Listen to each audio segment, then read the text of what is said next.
send an email to him.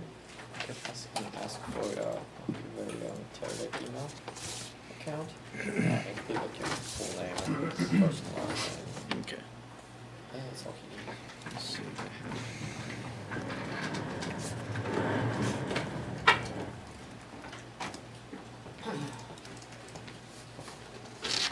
So you could just undo this. I want to ask you for the statuses that for the reserve. So I see how we do it for the state, and then I see that you have for ISS, you have another one that's called proposal. It's basically collecting some of this information like detail and all this stuff and then send it over. So can I use the same thing from Boston? Having status is the same. The status is the same. Link name. It's not a status, that's a publishing. It might be asking it, control, but nothing's publishing status. ISS sends it, it's calling Get information and then collect those information and then send it over. So if you It's publishing things. Yeah. No, it's publishing. Well, I says one, I says it's not running, so. No, I know, that's why I said, like, can I use the same thing in Boston? Like, implement something similar, so I can use the same steps we already have. This status, but they just publish it. Did you see it? Yeah. Yeah. I got it some Inside the court. That's Ilya sits over there. ILYA. Do you want to use his email or? No, just yeah, to the L.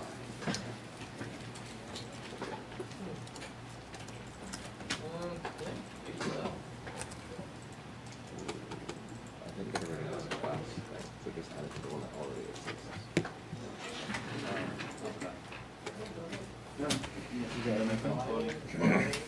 Just editing I him? got it from Boston. Or you are dash. Oh.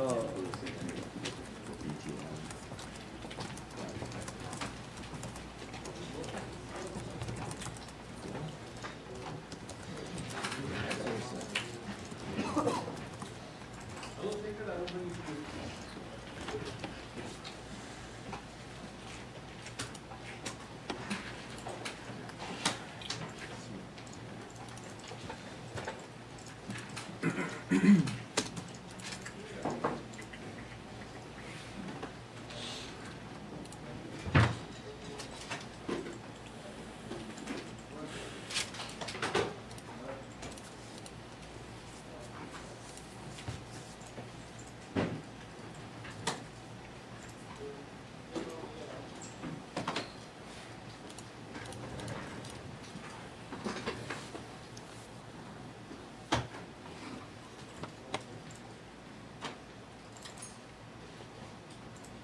Oh, it's UI tabs entry.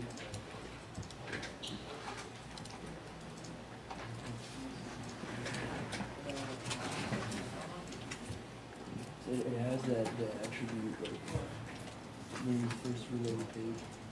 Oh, it's on the back. Yeah. Oh. Okay. It goes away when you do And you do what? when you go to quick view and then you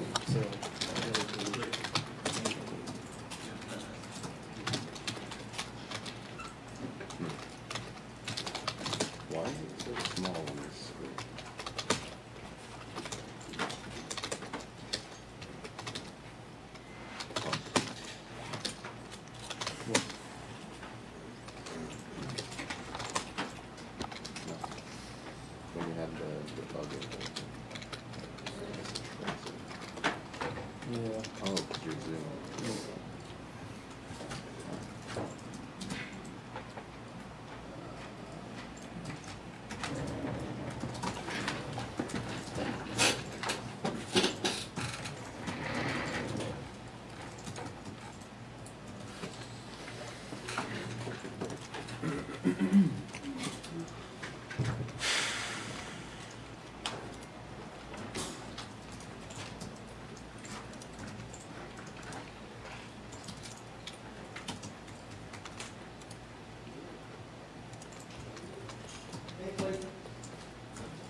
documentaries that do 6 pins and one time. I found one that was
it's the kind of the entry level prosumer device. So for someone that doesn't want to have a whole bunch of options for figuring out how to tweak the encoder settings to make it feel more compressed.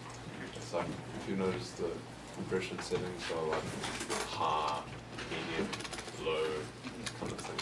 And you don't have any setup for kind of where it goes to other than directly to YouTube or directly to that. So yeah, it's that simple kind of entry level, hopefully easy to use, just works thing for you. The cube is is like our top end encoder. So the cube allows you to do pretty much everything the video can do, but it gives you the granularity or the fine tuning that you want. It also has SDR. SDR is like your professional grade camera connection, video connection. HDMI isn't, because it doesn't lock in there. You know, it falls out. So with SDR, it's kind of a BNC connector that twist on, so stuck on. And then Cube also works. We sell it for like, we also have demo pairs. You have an encoder decoder pair, so someone can use an SDR encoded it streams it on network to another point. It decodes it out of SDR to a monitor or HDMI to a monitor. So there's, which is a video you can't, it just goes directly to a CD. What you can do with all of our encoders that puts them on level playing field is you can use them to stream like to TerraView on the local network, so you can kind of get a sense of how they work for monitoring. So you could connect a cube and view it on TerraView on set, for example, on a movie set. It's got a bit of a delay, but that's okay if you're not trying to do camera and focus or something, control anything. So for someone like if you're streaming it to the back end or like a video village or something in the back, where people are just checking it out to see how it works, that's totally sufficient. And then the other thing that all of our encoders do is they can stream to iOS devices that run kind of live to air, solo and live to air, switcher and all of that stuff. So you can do, I can receive a stream on my iPad, say from that device and from that device and from an iPhone, and then I can switch between them or do faves or picture. And then from there stream to a CDN or to call or whatever. So, yeah, so kind of think of Cube as the top level. Video is kind of the low entry level. We've got other devices out there, but those are the main two encoder devices that you might really think about. The other ones are like Plug, which I don't think we sell anymore. We've got like a Video Mini, which kind of is getting sold, but it doesn't have a front panel display. Cube, I don't think has Bluetooth. The video does. It's supposed to be there for easy switching networks with your phone. Yeah, so that's mainly it. And then we also sell kind of the Cube equivalent, the Cube encoder and Cube decoder equivalent in rack mount. They get on so you'll see the rack mounts on the slice. Actually, they get on Single one, and then we've got the T-Rex, which is kind of like 2U high, and it has unswappable cards, and each of those cards can be encoded. Now, if you go to Quickie and then back to primary, does it still do that? Yeah, that kind If you go back to primary. of sums up those devices. We've got a new device that's coming out in like a month that we showed at NAB this year. We've tried it before. This time it seems to be becoming a product. It's I'd say called. find out why it works the first time. Yeah, right. And if you can figure that out, then you can do the same Okay. thing. The new encoders we're making for on-set monitoring. So, thank you. Yeah. So, also all of our devices seem to have like very short, clever names, like Serve, SERV, or Core, CORE, or cube, out of, yeah, viewer. Oh my dear lord. Anyway, so yeah, and Serve is coming in two versions, like a professional grade version and kind of a low end version. The lower end version will stream up to 4 iOS devices on your local network, and the professional one will do up to 10. Professional one has SDR, so and that will work with our viewer app, so you can download that as well to get a sense of how that works if you want. So yeah, we've got Video Pro, and you playing with the Video Pro, and then we got the Serve and Serve Pro, and then we've got the Cubes and the associated rack mount versions that go with it. Those are kind of our encoder and decoder family. And then we have our other family of, which is our biggest product line for making us money, and that's the bolts. And those are not encoders per se. Yeah, those. Those have very little software that we kind of repackage MMON modules, which do the video streaming, transceiving. So this is our biggest. I mean, this takes up about 65% of our revenue. Okay. So this is for like cameras. This is for immediate. It's like 1 millisecond, less than a millisecond delay, Okay. versus encoders that take about half a frame to encode and half a frame to decode, and then transmit over network conditions that are variable. So you get like 2-3 frames delay in encoders. Really, in practice, that ends up being like 6. This is immediate. You won't see any delay. Okay.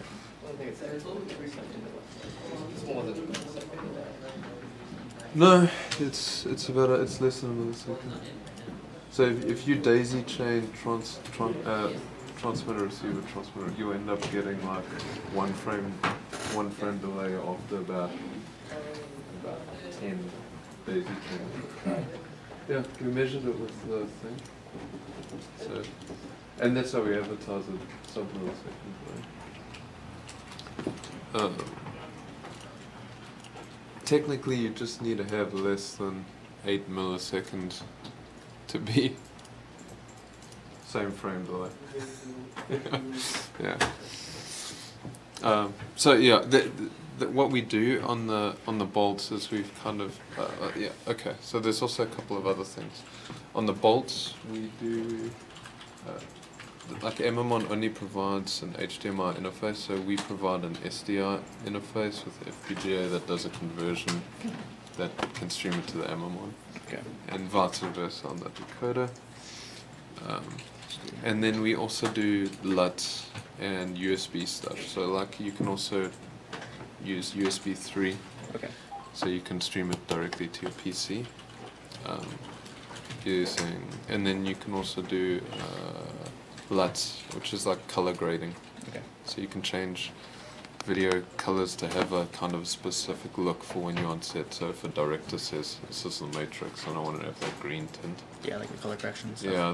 Yeah, exactly. So, or maybe you want to change from log C or log S or S log to Rec 709 for your monitor or whatever it is. So that's what the LUTs are there for on the bolts. Okay. Also, you don't get LUTs on here, but you do get LUTs on the Cube 3 and the Cube 4. That's a Cube 2. Okay.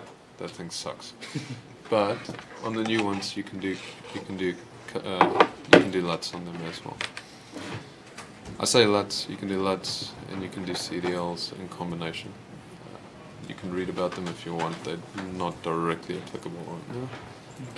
What else? Oh, and we have a specific box as well called Color. Okay. COLR. And that does pretty much what the Cube 3 and the Bolt do for Color correction. color, but basically it takes video input, applies the color, and then outputs it with the color. Oh, that's cool. That's it. It doesn't do video streaming or anything. It's just Yeah, in, it's a out. tertiary thing. Yeah, exactly. You have A lot of people use that for. It's got an Ethernet control, Ethernet LAN. So a lot of people use it and access point. So a lot of people use it for controlling the camera just because it's got an access point and an Ethernet outline. So This is just the same product, just listed twice. certainly looks that way. Yeah. Let's see what else. That's the Beam is an encoder decoder, H.264 encoder decoder, but it's third party, so we just wrap it again Okay. in our branding. There's zero software development on that Okay. in house. And then, yeah, the main thing on the bolt is there's a little microcontroller that deals with upgrade for basically dealing with upgrades. So if you want to do firmware upgrades, you can connect your USB to it on your PC and upgrade it. You can also, that's what interfaces for SPA and stuff like that for the USB stuff, and it interfaces and loads the FPGA. What else? ShareLink and Core are kind of the same thing. ShareLink for this, Core for the cube. Yeah, Laughter Air is the iOS software, so basically any of the device encoders can stream to an iPad using Laughter Air. What's this thing do? Okay, bonding. So that's kind of the thing that you were saying you were interested in. This bond is pretty much, it's a cube, and it's a cube with a bond attached to it on top. So Okay, so you can just hook up a whole bunch of a different whole lot of connections. USB. Yeah. Yeah, exactly. 10 network USB connections. modems. Yeah. So basically, you just, Or your iPhone, so you can bond through that or that or that. that's cool. Yeah, exactly. Hook up And now 10 we're network selling our own connections. modems as well, called nodes. Okay. Okay, so that's what it's working. Yeah, yeah. Yeah. Yeah.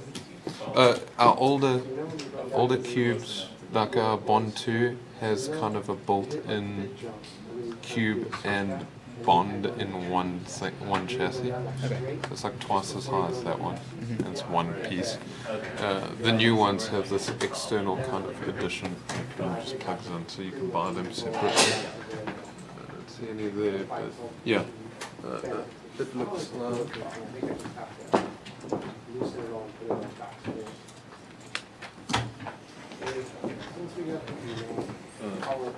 Well, it looks like it does in the picture. Okay, so yeah, bolts.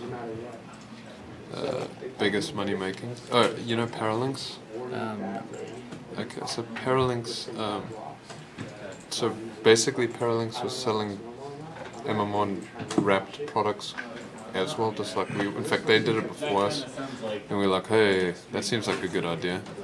Let's do that, and then we did it better than they did, Paralinks, and then we ended up buying them out just to shut them down. So Paralinks is a Vartec subsidiary. Okay. It's a Teradek subsidiary that retains its name. So we still sell Paralinks products. They're kind of like the baby entry point because they don't have LUTs, they don't have. Well, that one has SDR now because M1 is doing SDR, but they're slightly behind on what the caliber of the bolt is. Okay. Yeah, But none of them have any. yeah, a Vartec brand. Yeah, and then when Gabe gets out, seeing as you're interested in core, did Ilya gave you a cube? You got a cube. Yeah, the one with the Cool. cubes. So you can set that up as well to I was playing stream around to with it a core. little bit. I was trying to figure out how to get this thing all working, but let's see.